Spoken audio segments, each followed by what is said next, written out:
chê mai tung rào hế lông heo lông mê châu ao mấy kê mai và chuối ôm mai tê miên con game tòng và chuối mày mai quên biết tê ô mai bằng nghe phim chê việt hồ hâm mê việt xê mấy mai quang hoa hăng mai game nghe trộm khâu cả nàn xin nhà bà tập pha mê may nhô cháu tông trà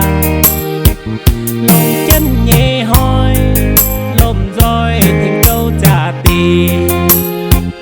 màu hỏi u hi cho họ biết chén nhiều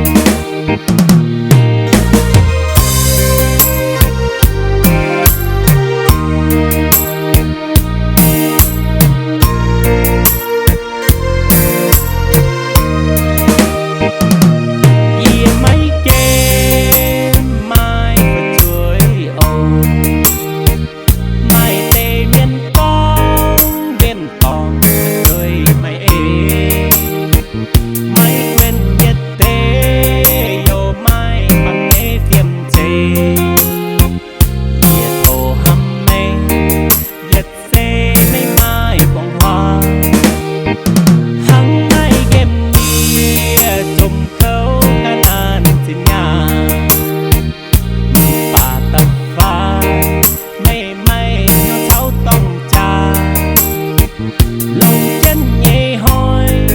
lồm roi thành câu trả tiền màu hỏi u hi cho họ biết chén nhiều